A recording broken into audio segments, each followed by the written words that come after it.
Hello மக்களே, welcome to Delhi talks. Expect the unexpected ப்ரொமோடே நமக்கு வந்து அவ்வளோ பெரிய ஷாக் கொடுத்துருக்காங்க. இந்த ஒரு அன்எக்ஸ்பெக்டட் ப்ரொமோ நிஜமாவே எக்ஸ்பெக்ட் பண்ணல. ஸோ அதனால தான் எடிட்டர் வந்து அந்த மாதிரி நமக்கு ஹைப்பை கிரியேட் பண்ணியிருக்காங்க. பிகாஸ் நம்ம சந்தானம் அப்பாவோடைய ஒரு ஃப்ளாஷ்பேக் சீன் ஏதாவது வர இருக்கான்னு தெரியல. ஏன்னா பார்த்தீங்கன்னா main new entry actress Senthil Kumari ma'am இவங்க வந்து ஆல்ரெடி பிரவீன் பென்னர் சாரோடைய டைரக்ஷனில் பாரதி கண்ணம்மா சீரியலில் ஆக்ட் பண்ணியிருக்காங்க. இவங்க தான் அதாவது சந்தானம் அப்பாவோடைய செகண்ட் ஒய்ஃப் அப்படின்ற மாதிரி என்ட்ரி கொடுக்குறாங்க. அவங்க மட்டும் இல்ல, அவங்களுடைய பொண்ணு ஒரு பையன் அப்படின்ற மாதிரி ஒரு ஃபேமிலியே வந்து ஒரு பெரிய ஷாக்கை வந்து கொடுக்குறாங்க. ஈவன் அந்த போட்டோஸ் எல்லாமே வந்து காமிக்கும் போது இது ரியலா இல்ல ரீலா அப்படின்றது நமக்கு தெரியணும். இதுல நிஜமாவே ரியலா இருக்கிறதுக்கு எனக்கு நம்ம வாய்ப்புகள் கம்மின்னு தோணுது. மேபி இந்த போட்டோ எடிட்டிங் அது மூலமா பசுபதி அனுப்பி வச்ச ஆளா இருக்கலாம். அதர்வைஸ் இவங்க தான் லேண்ட் வாங்க வரும்போது இந்த ஷாக் வந்து நம்ம சாரதம்மாவுக்கும் ஹோல் ஃபேமிலிக்கும் கிடைக்குதா அப்படின்றத நம்ம பொறுத்திருந்து தான் பார்க்கணும்.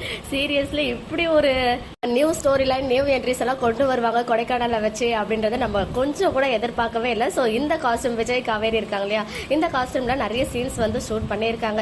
ஸோ இப்படி ஒரு ரணகலத்தில் அவங்க நிஜமாவே போட்டிங்லாம் போயிருப்பாங்களா அப்படின்ற ஒரு டவுட் வருது. இல்லை அதெல்லாம் முடிஞ்சதுக்கு அப்புறம் தான் இந்த சீன்ஸ் வரப்போகுதா அப்படின்றத நம்ம வெயிட் பண்ணி பார்ப்போம். சூன் அந்த நியூ என்ட்ரிஸ்லாம் ரெகுலரா இல்லை பெர்மனண்டா இருக்க போறாங்களா, இனிமேல் டிராவல் ஆக போறாங்களா அப்படின்ற விஷயம்லாம் கலெக்ட் பண்ணிட்டு உங்களுக்கு வந்து நான் அப்டேட் கொடுக்குறேன். ப்ரோமோ பத்தினா உங்களுடைய ஒப்பீனியன் என்ன அப்படின்றத கமெண்ட்ல சொல்லுங்க. ஓகே மக்களே, நெக்ஸ்ட் வீடியோல மீட் பண்றேன். எக்ஸ்க்ளூசிவ் அப்டேட்ஸ்க்கு மறக்காம நம்ம யூடியூப் சேனலை சப்ஸ்கிரைப் பண்ணிக்கோங்க.